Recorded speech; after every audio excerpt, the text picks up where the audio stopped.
আসসালামু আলাইকুম রহমতুল্লাহ। ভাইয়া পুরা রসায়নের দ্বিতীয় অধ্যায়টা শেষ হয়েছিল, পদার্থবিজ্ঞানের গতি অধ্যায়টা শেষ, এমসিকিউ সিকিউ টেস্ট পেপার বা যাবতীয় সব কিছু শেষ। তোমাদের রসায়নের দ্বিতীয় অধ্যায় এবং পদার্থবিজ্ঞানের দ্বিতীয় অধ্যায় এখন নিজেরা প্র্যাকটিস করবা। আর আমার এখন থেকে হোমওয়ার্ক কাজগুলো চলমান থাকবে। তার মধ্যে এখন আমি তোমাদেরকে রসায়নের যে তৃতীয় অধ্যায় আছে, তৃতীয় অধ্যায়ে পদার্থের যে গঠন, এই অধ্যায়টা আজকে পদার্থ পড়াইবো না, রসায়ন পড়াইবো। মানে পদার্থবিজ্ঞানের একটা অধ্যায় শেষ করব, তারপরে রসায়নের একটা অধ্যায় শেষ করব, এইভাবে পড়াইবো। হ্যাঁ, তাহলে একটা ধারাবাহিকতা থাকবে। তো রসায়নের তৃতীয় অধ্যায়টা এখনই শেষ করে ফেলবো, বই প্লাস টেস্ট পেপার থেকে সব কিছু শেষ করব। এমসিকিউ শেষের দিকে প্রয়োজনে আরও এমসিকিউ পড়াইবো, তো রিটেনটা দেখবা যে শেষ হয়ে যাবে। আর বই পড়লে তোমার এমসিকিউ এমনিতেই কমন পড়বে। যদি এমসিকিউগুলো এখন পড়ানোর কথা ছিল না, এমসিকিউগুলো পড়ানোর কথা ছিল শেষে, তবে আমি সাথে সাথেই দেখায় দিতেছি। তো এর জন্য দেখো যে আমি প্রথমত এটা রাখলাম, আমি তোমাকে বইটা প্রথমত পড়াই দিই। 30 বাজে শুরু করলাম, বাকিরা রেকর্ড করে নেবা। আর তোমাদের জন্য ক্লাসটা ইউটিউবে দিয়ে দিব নে, লিঙ্কটা অনলি যাদেরকে আমি লিঙ্ক দিব তারা করতে পারবে, রেকর্ডটা ইউটিউব থেকেও তোমরা করে নিতে পারবে। দ্বিতীয় অধ্যায় তো গেল, তৃতীয় অধ্যায় মানে পদার্থের গঠন। এই এই দুইটা অধ্যায় পড়তে হয়, কারণ এই দুইটা অধ্যায় থেকে একটা প্রশ্ন হয়। তো তোমার যদি অন্যগুলা কমন তো পড়বে, তারপরে ওইগুলা পড়ে যাবে যেন প্রশ্ন তোমার সব কমন পড়ে। ধরো একটু অন্যরকম প্রশ্ন করলো, তখন যেন এই প্রশ্নগুলো আনসার করতে পারো।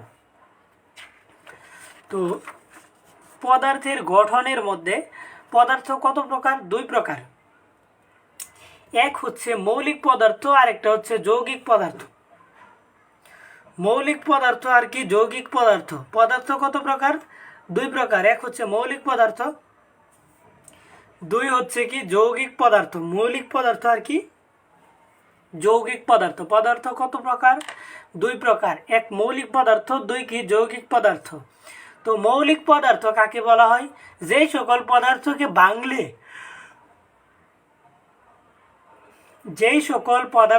ভাঙলে ওই পদার্থ ব্যতীত অন্য কোনো পদার্থ পাওয়া যায় না, তাদেরকে কি বলা হয়? মৌলিক পদার্থ বলা হয়। যেরকম তোমার অক্সিজেনকে যদি ভাঙা হয় তাহলে কি পাওয়া যাবে? অক্সিজেন আর অক্সিজেনই পাওয়া যাবে, অন্য কিচ্ছু পাওয়া যাবে না। অক্সিজেনরে ভাঙলে কি পাওয়া যাবে? অক্সিজেন গ্যাসে ভাঙলে শুধু অক্সিজেনই পাওয়া যাবে। তাই অক্সিজেন একটা কি মৌলিক পদার্থ। যেরকম ধরো যে এই ওজন গ্যাস O3, আচ্ছা আমি অন্য দিই, যে N2, এই যে নাইট্রোজেন গ্যাস N2, এটারে ভাঙলে কি পাওয়া যাবে? নাইট্রোজেনই পাওয়া যাবে। তাহলে এটা একটা কি মৌলিক পদার্থ। যৌগিক পদার্থ যে সকল পদার্থকে ভাঙলে ওই পদার্থ ব্যতীত আরও অন্য পদার্থ পাওয়া যায়, মানে একাধিক পদার্থ পাওয়া যায়। যেরকম পানিকে ভাঙলে হাইড্রোজেন আর অক্সিজেন পাওয়া যায়। যৌগিক পদার্থ কাকে বলে? যেই পদার্থকে ভাঙলে একাধিক পদার্থ পাওয়া যায় তাদেরকে কি বলা হয়? যৌগিক পদার্থ বলা হয়। যেরকম পানিকে ভাঙলে কি পাওয়া যায়? হাইড্রোজেন আর অক্সিজেন।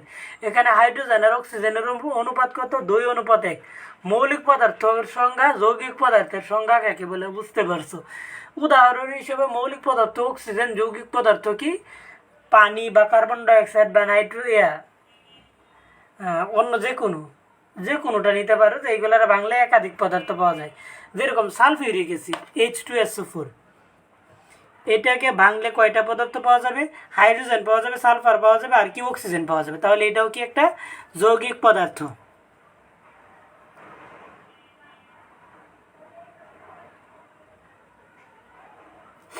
আচ্ছা, মৌলিক পদার্থ আর যৌগিক পদার্থের কি গেল? সংজ্ঞা গেল। এরপর হচ্ছে পরমাণু ও অণু। আচ্ছা, তোমাদের এইটার মধ্যে দেখবা যে কত আধা ঘন্টা বা 45 মিনিটের মতো লাগবে বইটা শেষ করতে। এরপর আমি টেস্ট পেপারের দিকে চলে যাব সলভ করার ক্ষেত্রে। পরমাণু হলো মৌলিক পদার্থের ক্ষুদ্রতম কণা, যার মধ্যে মৌলের গুণাগুণ থাকে। পরমাণু কাকে বলে? পরমাণু হলো পদার্থের ক্ষুদ্রতম কণা যার মধ্যে কি থাকে মৌলের গুণাগুণ থাকে। এই যে পরমাণু হলো মৌলিক পদার্থের কি ক্ষুদ্রতম কণা। পরমাণু কার ক্ষুদ্রতম কণা? পরমাণু হচ্ছে মৌলিক পদার্থের, এমসিকিউর জন্য অনেক গুরুত্বপূর্ণ। পরমাণু কি মৌলিক পদার্থের ক্ষুদ্রতম কণা যার মধ্যে মৌলের গুণাগুণ থাকে, যার মধ্যে কি থাকে মৌলের গুণাগুণ বিদ্যমান থাকে। দেখো যেমন নাইট্রোজেনের পরমাণুতে নাইট্রোজেনের ধর্ম বিদ্যমান আর অক্সিজেনের পরমাণুতে কি অক্সিজেনের ধর্ম বিদ্যমান। তো পরমাণু কাকে বলে? যার মধ্যে কি মৌলিক পদার্থের ক্ষুদ্রতম কণা যার মধ্যে মৌলের গুণাগুণ। পরমাণু কি মৌলিক পদার্থের ক্ষুদ্রতম কণা যার মধ্যে কি থাকে মৌলের গুণাগুণ থাকে, তাকে কি বলা হয়? পরমাণু বলা হয়। আর অণু দুই বা দুইয়ের অধিক সংখ্যক পরমাণু পরস্পরের সাথে রাসায়নিক বন্ধনের মাধ্যমে যুক্ত হলে তাকে কি বলা হয়? অণু বলা হয়। দুই বা দুইয়ের অধিক সংখ্যক পরমাণু, দুই বা দুইয়ের অধিক সংখ্যক পরমাণু পরস্পরের সাথে রাসায়নিক বন্ধনের মাধ্যমে যুক্ত হলে তাকে কি বলা হয়? অণু বলা হয়। দুই বা দুইয়ের অধিক সংখ্যক পরমাণু পরস্পরের সাথে রাসায়নিক বন্ধনের মাধ্যমে যুক্ত হলে তাকে কি বলা হয়? অণু বলা হয়। তো অণুর সংখ্যা গেল, যেরকম ধরো যে অক্সিজেন, এখানে কি এটা একটা কি অণু, কারণ কি এখানে দুইটা অক্সিজেন মিলে একটা অণু গঠন করছে। দুই বা দুইয়ের অধিক সংখ্যক পরমাণু মিলে যদি রাসায়নিক বন্ধনের মাধ্যমে যুক্ত হয় তখন তাকে কি বলা হয়? অণু বলা হয়। তো এই পৃষ্ঠা থেকে আমরা কি পড়বো? মৌলিক পদার্থের সংজ্ঞা, উদাহরণ, যৌগিক পদার্থের সংজ্ঞা, যৌগিক পদার্থের উদাহরণ, পরমাণুর সংজ্ঞা, তারপরে অণুর সংজ্ঞা। চারটা সংজ্ঞা গেলে পৃষ্ঠা থেকে কয়টা গেল? চারটা সংজ্ঞা। পড়ার মতো কি চারটা সংজ্ঞা আছে। মৌলের নাম এগুলো তো তোমাদেরকে বলার অপেক্ষা রাখে না। কিছু কিছু মৌল যেরকম হাইড্রোজেন, ক্লোরিন, নাইট্রোজেন, অক্সিজেন, এরা পরে সবসময় কি হয়? ডাবল ডাবল আকারে হয়। যেরকম H2, H কখনো একা বসে না, H হয় না, H2Cl2 N2 O2, হ্যাঁ এরকমভাবে দুইটা করে বসে। যেরকম সালফার তুমি একা থাকে অনেক জায়গায় সালফার, কিন্তু এইগুলা কি একা হয় না, এগুলো ডাবল করে হয়। দেখো এই যে দেখো N2 এর সংকেত কি? নাইট্রোজেন। N2 এটা কি নাইট্রোজেন গ্যাস। NH3 অ্যামোনিয়া, এটা তোমার মুখস্থ করা লাগবে। যে এখন যদি মুখস্থ করো সারা রসায়ন বইয়ে কাজে লাগবে। তো N2 হচ্ছে কি নাইট্রোজেন, NH3 হচ্ছে কি অ্যামোনিয়া। তোমারে কখনো যদি বাংলায় বলা হয় যে অ্যামোনিয়া, তখন তোমাকে বুঝতে হবে যে NH3 এর কথা উল্লেখ আছে। ক্লোরিন Cl2, ক্লোরিন কি Cl2। তারপরে হচ্ছে সালফিউরিক অ্যাসিড কি H2SO4, sulphuric acid H2SO4, sulphuric acid H2SO4। এরপরে কি আছে? Hydrochloric acid HCl, hydrochloric acid কি HCl, hydrochloric acid HCl H2SO4। এইগুলা আপাতত এইগুলা পড়াইছে যেন পরবর্তীতে তোমার এইগুলা নাম বললেই যেন সব পারো। সো এইগুলার কিন্তু মুখস্থ করতে হবে। Ammonia NH3, sulphuric acid H2SO4, chlorine Cl2, hydrochloric acid HCl। এটা যখন 9-এ পড়ো তখন এটা শিখতে হয়। এখন তো আর তোমরা সবাই পারো, তারপরেও বললাম। এরপর হচ্ছে পরমাণুর ভেতরের কণা। পরমাণুর মধ্যে 3টি স্থায়ী কণিকা আছে। পরমাণুর মধ্যে কি আছে?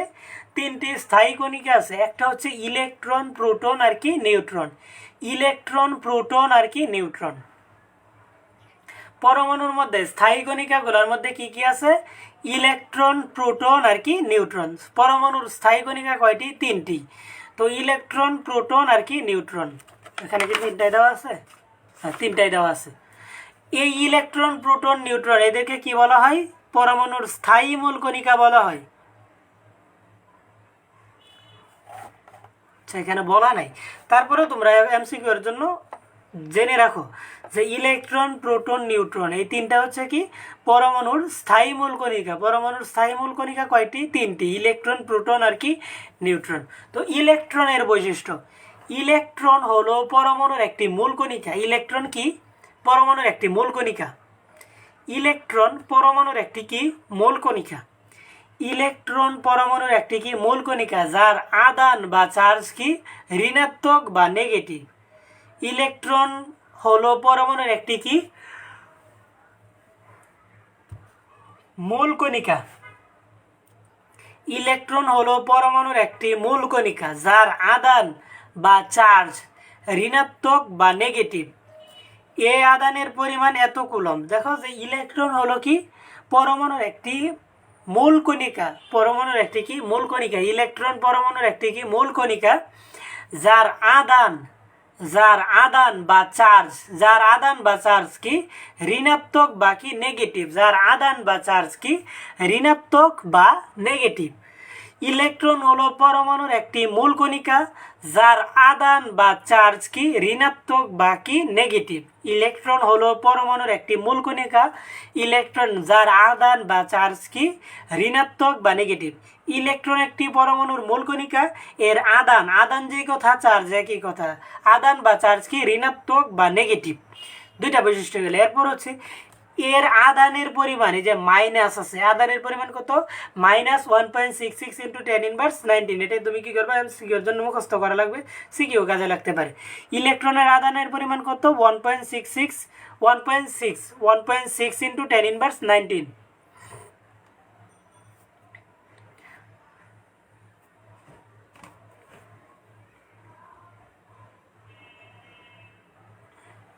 ইলেকট্রনের চার্জ হচ্ছে কি -1.6 × 10⁻ কত 19, -1.6 × 10⁻ কি 19, এটা কি কুলম্ব। 1.6 × 10⁻19। আচ্ছা, আরেকজনে বলতেছে যে ক্লাস শুরু করবেন না, ক্লাসের লিঙ্ক কি আমি দেই নাই?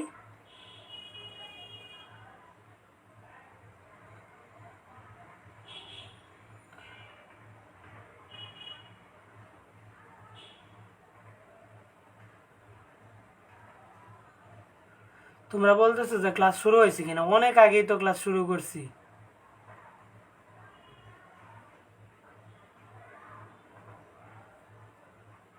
কাজ করতেছি না, আমি জাস্ট টাইমে পড়ানো শুরু করছি, রেকর্ড দেখে নিও। ওয়ালাইকুম আসসালাম, অনেকক্ষণ যাবত পড়াইতেছি। তোমরা এই গ্রুপে আসলেই তো পারতো, আমার লিঙ্কটা দিতে খেয়াল নাই গ্রুপে। আচ্ছা, এখন যেটা পড়াইতেছি এটাই পড়ো এখান থেকে। পরমাণুর স্থায়ী মূল কণিকা কি কি আছে, ইলেকট্রন, প্রোটন আর কি নিউট্রন। পরমাণুর স্থায়ী মূল কণিকা কয়টি, তিনটি, ইলেকট্রন, প্রোটন আর কি নিউট্রন। তো ইলেকট্রন, আমি কিন্তু এই যে এই পৃষ্ঠাটা পড়াইছি এখান থেকে 4টার সঙ্গে একটু রেকর্ডটা দেখে নিও। প্রথম কত মিনিট, 12 মিনিট হয়েছে, 12 মিনিট যাবত পড়াইতেছে, এটা দেখে নিও।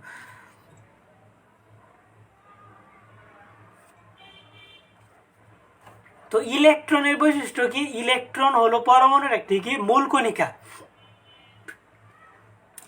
এর আদান বা চার্জ কি ঋণাত্মক বা নেগেটিভ, এর আদান বা চার্জ কি ঋণাত্মক বা নেগেটিভ, এর আদান বা চার্জ কি ঋণাত্মক বা নেগেটিভ। ইলেকট্রন হলো পরমাণুর একটি মূল কণিকা, ইলেকট্রন কি পরমাণুর একটি মূল কণিকা যার আদান বা চার্জ ঋণাত্মক বা নেগেটিভ। 1 নাম্বার এটা গেল। এর পরিমাণ কত, -1.6 × 10⁻19, এই যে -1.6 × 10⁻19 কুলম্ব, এই যে সি। একে ই প্রতীক দিয়ে প্রকাশ করা হয়, একে কি প্রতীক দিয়ে প্রকাশ করা হয়, ই প্রতীক দিয়ে প্রকাশ করা হয়।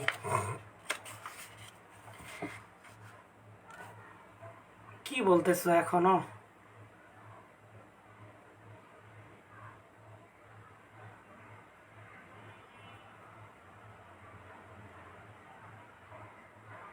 গ্রুপে মেসেজ দিও না কেউ,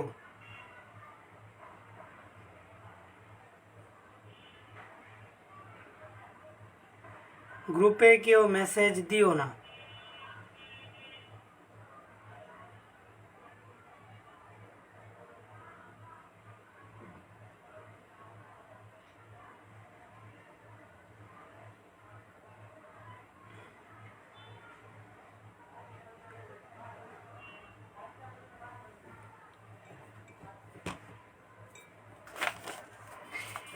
ইলেকট্রনকে প্রকাশ করা হয় কি দ্বারা, ইলেকট্রনের তিনটা, ইলেকট্রনের একটি কি স্থায়ী মূল কণিকা, এর আদান বা চার্জ কি ঋণাত্মক বা নেগেটিভ, এর আদানের পরিমাণ -1.6 × 10⁻19 কুলম্ব, একে ই প্রতীক দিয়ে প্রকাশ করা হয়। এরপর হচ্ছে ইলেকট্রনের ভর কত, 9.11 × 9.11 × 9.11 ইন্টু 10 ইনভার্স কত 28 গ্রাম, অথবা 9.11 ইন্টু 10 ইনভার্স 31 কেজি।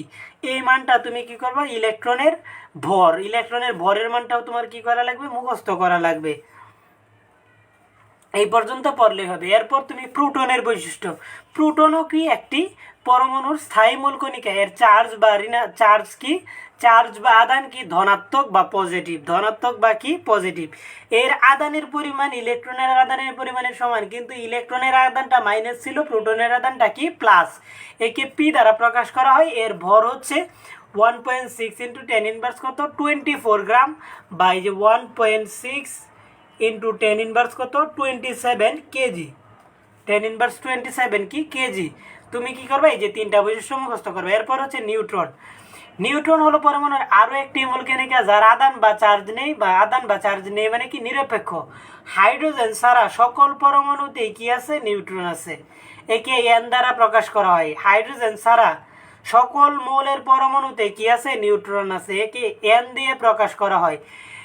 নিউট্রনের আপেক্ষিক আদান 0, আপেক্ষিক ভর কত 1 ধরা হয়। নিউট্রনের আপেক্ষিক আদান 0 আর আপেক্ষিক ভর কত ধরা হয়, 1 ধরা হয়। এখন প্রশ্ন হইল, তোমার পরীক্ষায় সৃজনশীল প্রশ্ন কেমন আসবে। তোমার পরীক্ষায় আসলো, উদ্দীপকে দেওয়া আছে ইলেকট্রন আর প্রোটন। গ নাম্বার প্রশ্নে বললো যে ইলেকট্রন এবং প্রোটনের মধ্যে পার্থক্য লিখো। তখন তুমি কি করবা, লিখবা যে ইলেকট্রন এবং প্রোটনের মধ্যে পার্থক্য নিচে দেওয়া হলো। তারপরে এক পাশ দিয়ে ইলেকট্রনের বৈশিষ্ট্যগুলো দিয়ে দেবে, যে 1 নাম্বার বৈশিষ্ট্য, 2 নাম্বার বৈশিষ্ট্য, 3 নাম্বার, 4 নাম্বার, 4টা বৈশিষ্ট্য দিবা। আরেক পাশ দিয়ে প্রোটনের 4টা বৈশিষ্ট্য দিয়ে দেবা, হয়ে যাবে। এর তোমার পরীক্ষার মধ্যে প্রশ্ন উদ্দীপকে বুঝাই দিল যে প্রোটন আর নিউট্রন, বললো যে প্রোটন ও নিউট্রনের মধ্যে পার্থক্য লিখো। তাহলে কি এভাবে বলবা যে প্রোটন ও নিউট্রনের বৈশিষ্ট্য লিখো। তখন প্রোটনের বৈশিষ্ট্য লিখে দিবা, নিউট্রনের বৈশিষ্ট্য লিখে দিবা। শেষ। আশা করি বুঝতে পারছো। আর আরেকটা প্রশ্ন তোমার খ নাম্বারে হইতে পারে যে পরমাণুর স্থায়ী মূল কণিকার মধ্যে ইলেকট্রনের বৈশিষ্ট্য ব্যাখ্যা করো। তখন তুমি কি করবা, ইলেকট্রনের বৈশিষ্ট্যগুলো যে যেখান থেকে যে বিষয়গুলো মুখস্থ করছো এইগুলো তুমি লেখা দিবা। তোমার আসলো যে নিউট্রনের বৈশিষ্ট্যগুলো মুখস্থ করো, তো নিউট্রনের বৈশিষ্ট্যগুলো কি বলে দিবা, মানে লেখা দিবা। শেষ। প্রশ্নগুলো এরকম। তো প্রথম 2টা পেজ শেষ, এই 2টা পেজ কি শেষ, আর কিছু করতে হবে না, আমি যা পড়াইছি তাই। আর আমার বইটা যেরকম দাগানো আছে, যার কারণে আমি নতুন করে দাগা দিচ্ছি না। তোমরা অবশ্যই এই লাইনগুলো দাগাই দিবা। দাগ দেওয়া লাইনগুলো পড়লে হবে, আর বেশি পড়তে হবে না। এরপর দেখো যে একটা পরমাণুরে কিভাবে সূচিত করা হয়। এই যে এনএতে সোডিয়াম, এটা তো তোমাদের কাউকে বলার কিছু নাই। এনএতে কি সোডিয়াম, এনএতে কি সোডিয়াম, এনএতে কি সোডিয়াম।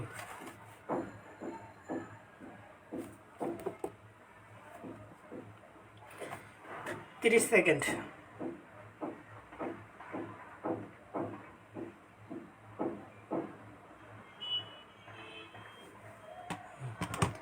এনএতে কি সোডিয়াম। সোডিয়াম রে সূচিত করা হয় কেমনে, নিচে দেওয়া হবে পারমাণবিক সংখ্যা আর উপরে দেওয়া হবে ভর সংখ্যা। পারমাণবিক সংখ্যারে সূচিত করা হয় জেড দ্বারা, ভর সংখ্যারে সূচিত করা হয় কি দ্বারা, এ দ্বারা। নিচে দেওয়া হবে পারমাণবিক সংখ্যা, উপরে দেওয়া হবে কি ভর সংখ্যা। পারমাণবিক সংখ্যাকে কি দ্বারা সূচিত করা হয়, জেড দ্বারা, আর ভর সংখ্যাকে কি দ্বারা সূচিত করা হয়, এ দ্বারা সূচিত করা হয়। এই দেখো ম্যাগনেসিয়াম নিচে কত 12, এটা হচ্ছে পারমাণবিক সংখ্যা, যে জেড দ্বারা সূচিত করা হয়। আর উপরে কি ভরকে কি দ্বারা সূচিত করা হয়, এ। আর এমজি দ্বারা কি মৌলটা সূচিত করা হয়। এখন মনে করো যে তোমার দেওয়া আছে যে অ্যালুমিনিয়ামের পারমাণবিক সংখ্যা কত 13, যে নিচে যে 13 দিবা এটা হচ্ছে পারমাণবিক সংখ্যা, এটাকে কি দ্বারা সূচিত করা হয়, জেড। আর অ্যালুমিনিয়ামের ভর কত 27, এই যে অ্যালুমিনিয়ামের ভর 27টা হচ্ছে কি এর ভর সংখ্যা।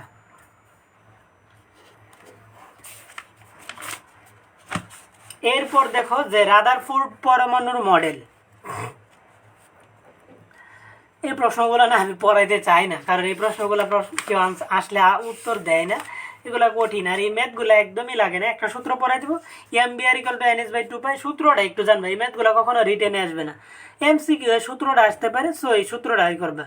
আর তোমার আমি ক্যালকুলেটারটা আমার পিছনের পেজটা নাই, থাকলে তোমাকে দেখাই দিতে পারতাম তোমাদেরকে। এই মানগুলো মুখস্থ করা ছাড়াও হয়, এই দেখাইতেছি দাঁড়াও। তো রাদারফোর্ড পরমাণুর মডেল কত সালে প্রতিষ্ঠা হয়, 1911 সালে রাদারফোর্ড পরমাণুর মডেল কি করে দেয়?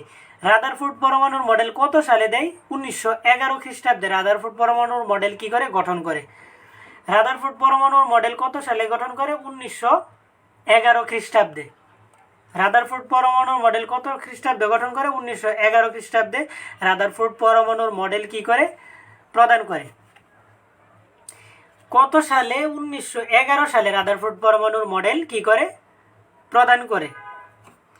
পরমাণুর কেন্দ্রে আছে কি একটি নিউক্লিয়াস। পরমাণুর কেন্দ্রে আছে একটি কি নিউক্লিয়াস। এই যে পরমাণুর কেন্দ্রে একটা কি আছে? এই যে নিউক্লিয়াস আছে। পরমাণুর কেন্দ্রে একটা কি আছে? নিউক্লিয়াস আছে। রাদারফোর্ড পরমাণুর মডেলের বৈশিষ্ট্যগুলো, পরমাণুর কেন্দ্রে আছে কি নিউক্লিয়াস। কেন্দ্রের এই নিউক্লিয়াসকে কেন্দ্র করে পরমাণুর একটি কেন্দ্র আছে। পরমাণুর একটা কি আছে? কেন্দ্র। কেন্দ্র মানে মাঝের বিন্দু। কেন্দ্র আছে। এই কেন্দ্রের নাম কি? নিউক্লিয়াস। এই কেন্দ্রের নাম কি? নিউক্লিয়াস। পরমাণুর একটি কি আছে? কেন্দ্র আছে। এই কেন্দ্রের নাম কি? নিউক্লিয়াস। পরমাণুর একটি কি আছে? কেন্দ্র আছে। এই কেন্দ্রের নাম কি? নিউক্লিয়াস। পরমাণুর একটি কি আছে? কেন্দ্র আছে। এই কেন্দ্রের নাম হচ্ছে নিউক্লিয়াস। পরমাণুর একটি কেন্দ্র আছে। এই কেন্দ্রটার নাম কি? নিউক্লিয়াস। এইটা গেল। এরপর নিউক্লিয়াসের ভেতর কি আছে? প্রোটন। নিউক্লিয়াসের ভেতরে কি আছে? প্রোটন। নিউক্লিয়াসের বাইরে ইলেকট্রনের অবস্থান। এই যে নিউক্লিয়াস, নিউক্লিয়াসের ভিতরে কি আছে? প্রোটন। এই যে এই নিউক্লিয়াসের ভিতরে কি করে? প্রোটন বা পি। আর নিউক্লিয়াসের বাইরে এই যে এইগুলো হচ্ছে কি? ইলেকট্রন। নিউক্লিয়াসের বাইরে এইগুলো হচ্ছে কি? ইলেকট্রন। পরমাণুর একটা কেন্দ্র আছে। এই কেন্দ্রের নাম নিউক্লিয়াস। নিউক্লিয়াসের ভিতরে কি থাকে? প্রোটন থাকে। আর নিউক্লিয়াসের বাইরে কি থাকে? ইলেকট্রন থাকে। আমি আবারও বলি, আমার বলাতে যেন মুখস্থ হয়ে যায়। আচ্ছা, যারা জয়েন করতে পারে নাই তারা রেকর্ড করবে। ওরা কেন যে এরকম বোকার মতো আমি বারবার লিঙ্কটা দেওয়ার পরেও ক্লাসে জয়েন করতে পারতেছি না, এত তো আমার কিছু করার নাই। এখন ক্লাস টাইমে তারা মেসেঞ্জার গ্রুপে কথা বললে লাভ আছে? আমি তো লিঙ্ক দিচ্ছি।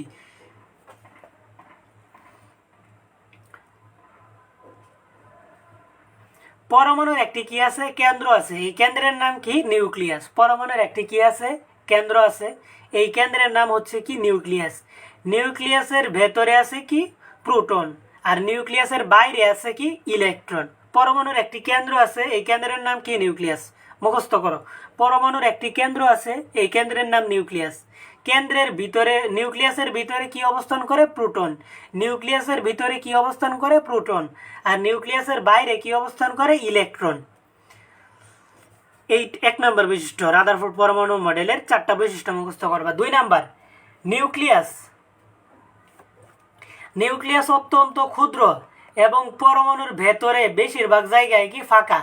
নিউক্লিয়াস অত্যন্ত ক্ষুদ্র এবং পরমাণুর ভেতরের এই যে দেখো নিউক্লিয়াসটা এই যে অত্যন্ত ক্ষুদ্র, এই যে বেশিরভাগ জায়গায় কি? ফাঁকা। এই যে বেশিরভাগ জায়গায় কি? ফাঁকা। নিউক্লিয়াস অত্যন্ত ক্ষুদ্র, পরমাণুর ভেতরের বেশিরভাগ জায়গায় কি? ফাঁকা। এই যে দেখো যে ড্যাশ ড্যাশ দেওয়ার জায়গাগুলা কি? ফাঁকা না? জায়গাগুলা কি আছে? ফাঁকা। নিউক্লিয়াস অত্যন্ত ক্ষুদ্র, পরমাণুর ভেতরের বেশিরভাগ জায়গায় কি আছে? ফাঁকা। তারপরে 3 নাম্বার বৈশিষ্ট্য, সৌরজগতে সূর্যকে কেন্দ্র করে বিভিন্ন কক্ষপথে যেমন গ্রহগুলো ঘুরে, তেমনি নিউক্লিয়াসকে কেন্দ্র করে বিভিন্ন কক্ষপথে ইলেকট্রনগুলো কি করে? ঘুরছে। সৌরজগতে যেরকম, এই লাইনটাও মার্ক করবা, সৌরজগতে যেরকম সূর্যকে কেন্দ্র করে বিভিন্ন কক্ষপথে কি করে? বিভিন্ন কক্ষপথে সৌরজগতে সূর্যকে কেন্দ্র করে কক্ষপথে যেমন গ্রহগুলো ঘুরে, সূর্যকে কেন্দ্র করে কি গ্রহগুলো ঘুরতেছে না, তেমনি নিউক্লিয়াসকে কেন্দ্র করে কি করে? ইলেকট্রনগুলো ঘুরছে।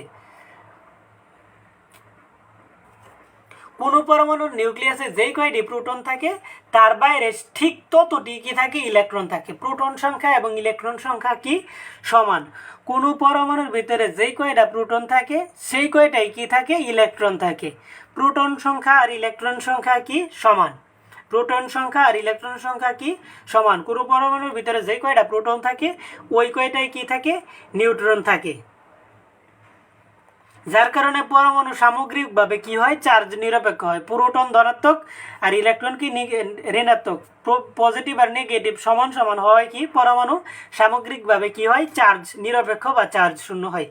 4 নাম্বার যে বৈশিষ্ট্য, ধনাত্মক চার্জবাহী নিউক্লিয়াসের প্রতি, এই যে ধনাত্মক চার্জবাহী নিউক্লিয়াসের প্রতি ঋণাত্মক চার্জবাহী ইলেকট্রন এক ধরনের আকর্ষণ বল অনুভব করে। এই আকর্ষণ বল কেন্দ্রমুখী এবং এই কেন্দ্রমুখী বলের কারণে পৃথিবী যেরকম সূর্যের চারদিকে ঘুরছে, ইলেকট্রন সেরকমভাবে নিউক্লিয়াসের চারদিকে কি করছে, ঘুরে। আচ্ছা, প্রাইভেট গ্রুপটা তো আমি অনেক দিন আগে থেকে খুলে রাখছি, তারা যদি গ্রুপে জয়েন রিকোয়েস্ট না পাঠায়, এখনও তো জয়েন রিকোয়েস্ট পাঠাইছে না, তো আমি কি করব? জয়েন রিকোয়েস্ট না পাঠাইলে তো হবে না। জয়েন রিকোয়েস্টে যে দেখো কোনো জয়েন রিকোয়েস্ট নাই, জয়েন রিকোয়েস্ট মেম্বার রিকোয়েস্ট 0। তো ওদেরকে লিঙ্ক দেওয়ার পরে কেন জয়েন করতে পারতেছে না, বুঝি না।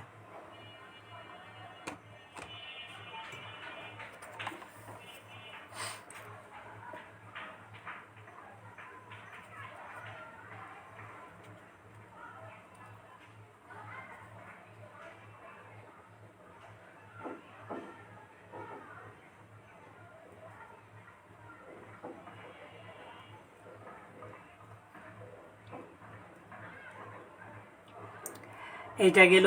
এরপর দেখো যে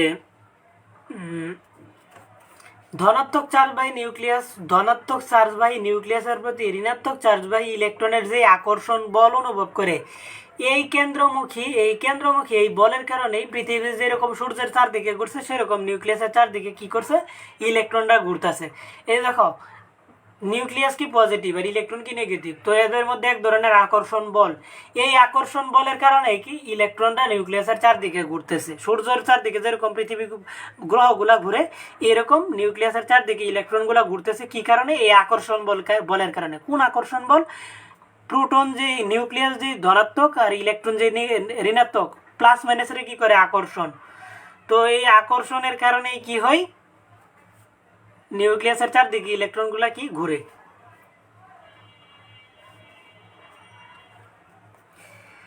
তারপর হচ্ছে রাদারফোর্ড পরমাণুর মডেলের সীমাবদ্ধতা। রাদারফোর্ড পরমাণুর মডেলের সীমাবদ্ধতা।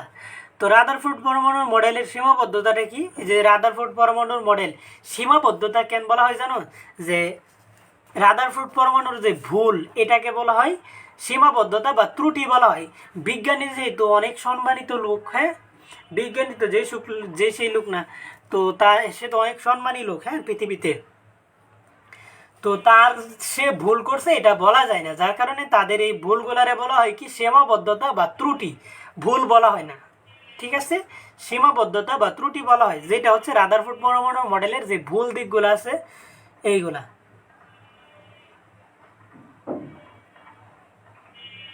আচ্ছা, মেথডটা অ্যাকসেপ্ট করে নেব না। প্রতি ক্লাসের আগেই আমি গ্রুপ রিকোয়েস্টগুলো দেখি যে কে রিকোয়েস্ট পাঠাইছে। রাদারফোর্ড পরমাণুর মডেলের কি ভুল বা ত্রুটির মধ্যে 1 নাম্বার যেটা হচ্ছে, এটা হচ্ছে এটা কি ম্যাথ গ্রুপে শুরু করছি? আই রে, দাঁড়াও, ঠিক আছে, আমি রিকোয়েস্টগুলো অ্যাকসেপ্ট করে দিতেছি।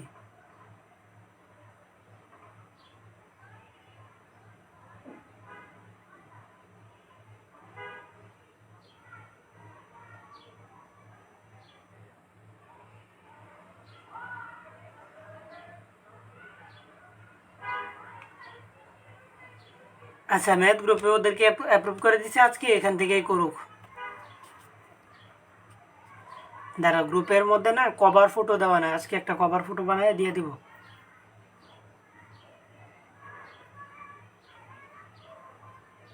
আচ্ছা, এই পর্যন্ত গেল, হ্যাঁ। 1 নাম্বার হচ্ছে এই মডেল ইলেকট্রনের কক্ষপথে আকার বা ব্যাসার্ধ বা আকৃতি সম্বন্ধে কোনো ধারণা দিতে পারে নাই। এই রাদারফোর্ড পরমাণুর মডেল কক্ষপথের আকার, ব্যাসার্ধ ও আকৃতি সম্বন্ধে কোনো ধারণা দিতে পারেনি। রাদারফোর্ড পরমাণুর মডেল কি করতে পারে নাই? ইলেকট্রনের কক্ষপথের আকার, ব্যাসার্ধ বা আকৃতি সম্বন্ধে কোনো ধারণা দিতে পারে নাই। আচ্ছা, আমি না বলে ম্যাথ গ্রুপে ক্লাসটা শুরু করছিলাম, তো আজকের ক্লাসটা এখানেই করো। অনেকটা যেহেতু পড়াই ফেলছি, শুরুর দিকটা তোমরা রেকর্ড করে নিও, যে এই পর্যন্ত যেগুলো পড়াইছি রেকর্ড করে নিও, হ্যাঁ। আমি খেয়ালই করি নাই যে ম্যাথ গ্রুপে ক্লাস করাইতেছি।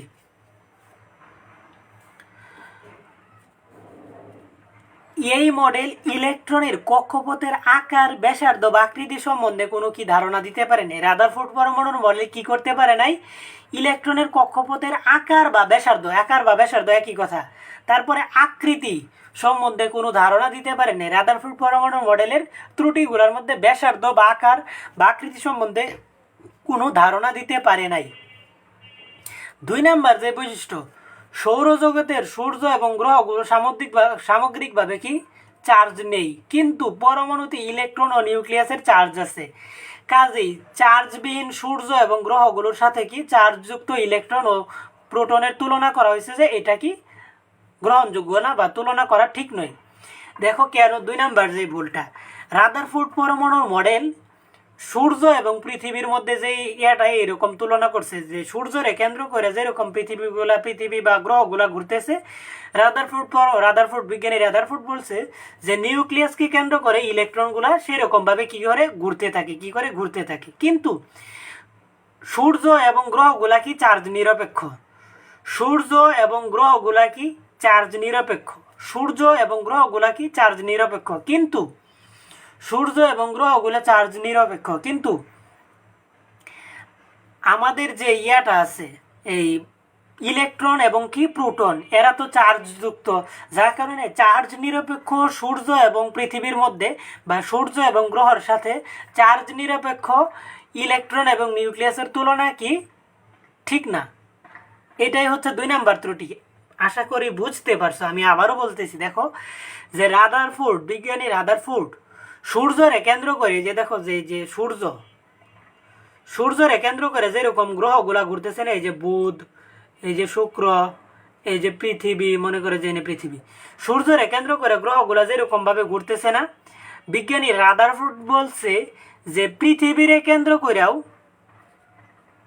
সূর্যরে কেন্দ্র করে যেরকম ভাবে গ্রহগুলা ঘুরতেছে এইরকম ভাবে নিউক্লিয়াসকে কেন্দ্র করে ইলেকট্রনগুলা ঘুরে। কিন্তু সূর্য এবং গ্রহগুলা কি চার্জ নিরপেক্ষ, কিন্তু নিউক্লিয়াসের মধ্যে নিউক্লিয়াস হচ্ছে পজিটিভ আর ইলেকট্রন হচ্ছে কি নেগেটিভ। তো এই চার্জ নিরপেক্ষর সাথে চার্জযুক্ত ইলেকট্রন নিউক্লিয়াসের তুলনা কি সঠিক নয়। এটা হচ্ছে 2 নাম্বার ত্রুটি। 3 নাম্বার ত্রুটি, একের অধিক ইলেকট্রন বিশিষ্ট পরমাণুতে ইলেকট্রন কিভাবে নিউক্লিয়াসের চারদিকে পরিভ্রমণ করবে বা ঘুরবে তার ধারণা দিতে পারেনি এই মডেলে। একের অধিক ইলেকট্রন কিভাবে নিউক্লিয়াসের চারদিকে পরিভ্রমণ করছে বা ঘুরবে তার ধারণা কি রাদারফোর্ড পরমাণুর মডেলে কি দেওয়া হয়নি বা দিতে পারে নাই। 3 নাম্বার ত্রুটি। 4 নাম্বার, ম্যাক্সওয়েলের তত্ত্ব অনুসারে ইলেকট্রন নিউক্লিয়াসের কেন্দ্র করে ঘূর্ণনের সময় ক্রমাগত শক্তি হারাতে থাকে, যার কারণে এটা দরকার নাই। 3টা বৈশিষ্ট্য পড়লে হবে, এটা তোমরা একটু রিডিং পড়ে রাখবা। তো যদি আসে এইগুলা প্রশ্ন, আমি কখনো বলি না যে পরীক্ষার মধ্যে এগুলো আনসার করো, কারণ পরীক্ষার মধ্যে এই প্রশ্নগুলো আনসার করা কতক্ষণ ক্লাস, ক্লাস শুরু হয়েছে কত মিনিট, 33 মিনিট। আচ্ছা, m v r equal to n h by 2 pi. দেখো m v r equal to কি এন এইচ ডিভাইডেড বাই কি 2 pi. M v r equal to কি n h divided by 2 pi. M হচ্ছে ইলেকট্রনের ভর, এই যে এখান থেকে ইলেকট্রনের ভরটা মুখস্থ করতে বলছিলাম, 9.11 ইন্টু 10⁻28 গ্রাম বা 9.11 ইন্টু 10⁻31 কি কেজি। এম হচ্ছে কি ইলেকট্রনের ভর, এই যে দেখো কেজি দিয়ে দেওয়া আছে। তারপর পরে হচ্ছে বি হচ্ছে ইলেকট্রনের বেগ, আর হচ্ছে ইলেকট্রনের ব্যাসার্ধ, এন হচ্ছে কক্ষপথ, মানে এই যে প্রথম কক্ষপথ, দেখো এই যে এটা প্রথম কক্ষপথ, এটা দ্বিতীয় কক্ষপথ, এরপরেরটা তৃতীয় কক্ষপথ, এন হচ্ছে কি কক্ষপথ। এইচ হচ্ছে কি প্লাঙ্কের ধ্রুবক 6.63, এইচ হচ্ছে প্লাঙ্কের ধ্রুবক। এইচ হচ্ছে কত, তুমি লিখবা 6.63 ইন্টু 10⁻34। আমার কাছে ক্যালকুলেটারের পিছনের কভারটা নাই, থাকলে আমি ক্যালকুলেটার থেকে এই মানগুলো মুখস্থ ছাড়াও লেখা যায়।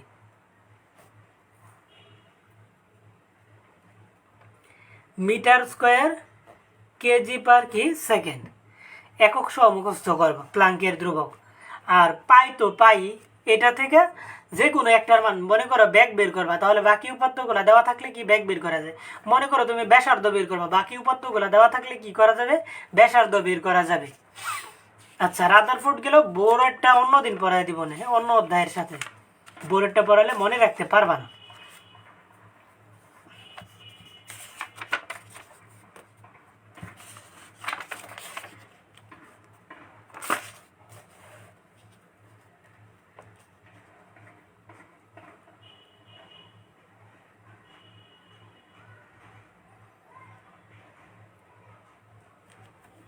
ধরো এখন একটা খাতা নেই,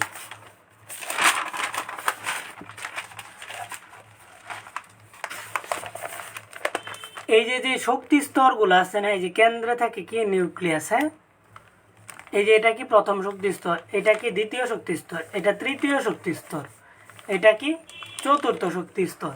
তো শক্তি স্তরগুলারে কে এল এম এন দ্বারা প্রকাশ করা হয়েছে। কে দ্বিতীয়টা এল, তৃতীয়টা এম, চতুর্থটা কি এন। তো কে মানে কে থাকলে এন ইকুয়াল টু কত 1, এল থাকলে এন ইকুয়াল টু কত 2, এম থাকলে এন ইকুয়াল টু কত 3, এন থাকলে এন ইকুয়াল টু কত 4। কে এল এম এন মানে 1, এটা প্রথম কক্ষপথ, এটা দ্বিতীয় কক্ষপথ, এটা তৃতীয় কক্ষপথ, এটা কি চতুর্থ কক্ষপথ। কক্ষপথগুলোরে কি দ্বারা সূচিত করা হয়, কে এল এম এন দ্বারা কি করা হয়, সূচিত করা হয়। আচ্ছা, আজকের ক্লাসটা রেকর্ড করে নিও, আমি ভুলে ক্লাসটা ম্যাথ গ্রুপে শুরু করছিলাম। হ্যাঁ, ব্যবস্থা করে দিব, রেকর্ড করে দিব, রেকর্ড দিয়ে দিব। এটা না আমি ভুলে ম্যাথ গ্রুপে শুরু করছিলাম।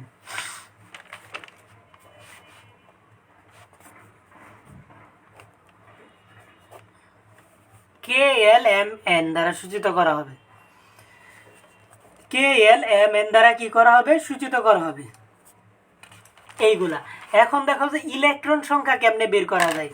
কে কক্ষপথে ইলেকট্রন সংখ্যা হচ্ছে, সূত্র হচ্ছে 2n স্কয়ার, ইলেকট্রন সংখ্যা হচ্ছে কি 2n স্কয়ার।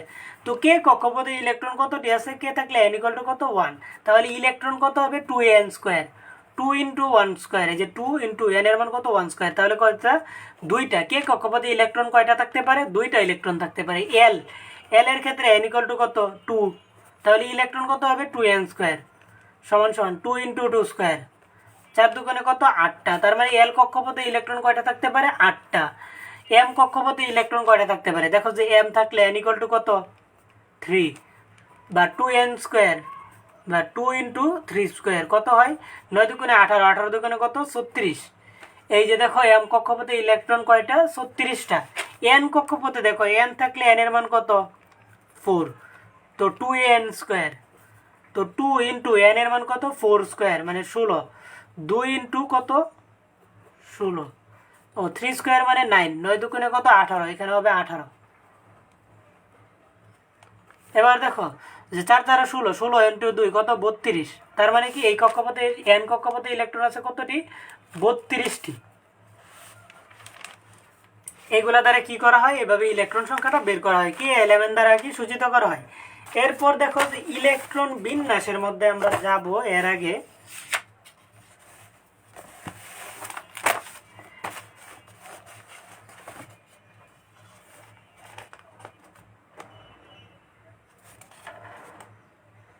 সবার রিকোয়েস্টই তো আমি 3 জনেরটা পাইছি, যার কারণে 3 জনেরটা অ্যাকসেপ্ট করছি, আর তো দেয় নাই কেউ। এই যে এখন আরো 3 জন পাঠাইছে, ঠিক আছে, এটার মধ্যে অ্যাপ্রুভ করে দিতেছি।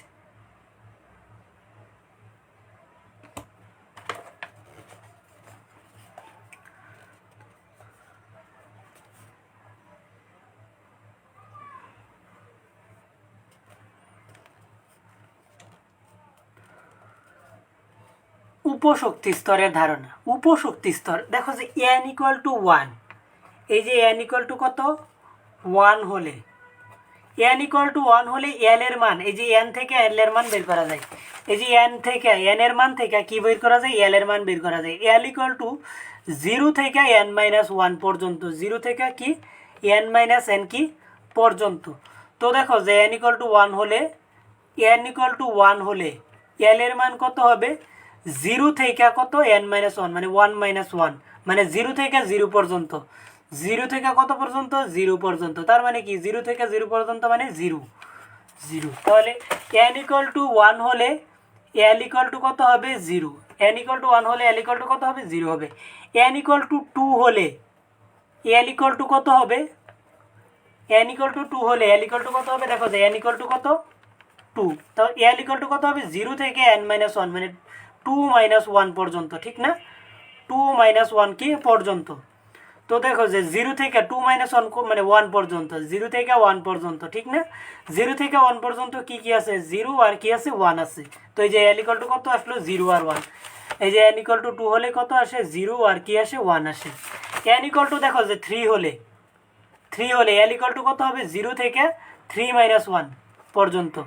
তো এই যে 0 থেকে 3 মাইনাস 1 পর মানে কত 2 পর্যন্ত, তার মানে কি 0 থেকে 2 পর্যন্ত মানে কি 0 1 2, বুঝতে পারছো।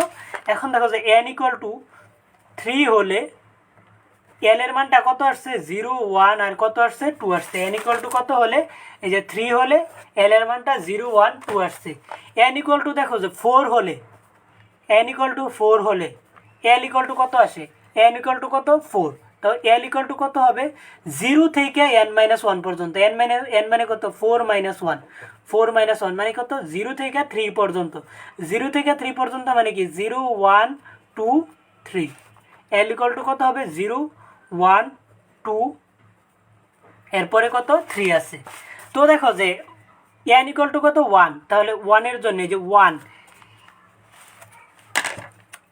l ইকুয়াল টু 0 হলে s, 0 হলে কি s, l ইকুয়াল টু 1 হলে p, 1 হলে p, l ইকুয়াল টু 2 হলে d, 2 হলে কি d, l ইকুয়াল টু 3 হলে f, আর জানার দরকার নেই।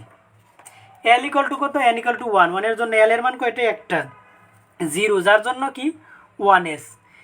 এরপরে দেখো যে কত 2 এর জন্য l এর মান কয়টা দুইটা, তার মানে কি যে এখানে হবে 2s আর কি হবে 0 এর জন্য 2s আর 1 এর জন্য কি হবে 2p, তাহলে আমি লিখবো এই যে 2s 2p। দেখো যে 3 এর জন্য n ইকুয়াল টু 3 এর জন্য l এর মান কয়টা 0 এর জন্য হবে 3s, 1 এর জন্য হবে 3p, 2 এর জন্য হবে 3d, বুঝতে পারছো।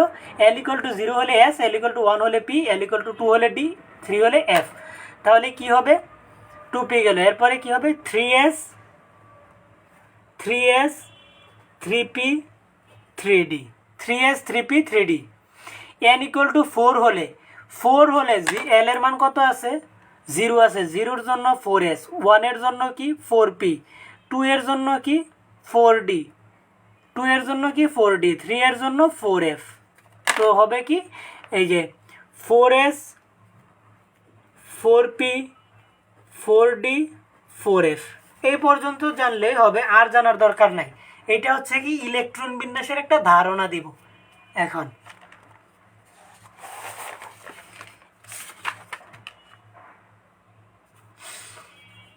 পরমাণুতে ইলেকট্রন বিন্যাসের নীতি। আচ্ছা, এখন তোমাদেরকে আমি একটা আউফবাউয়ের নীতি লেখা দিব। আউফবাউয়ের নীতি যদিও বইয়ে নেই, তবে আসতে পারে।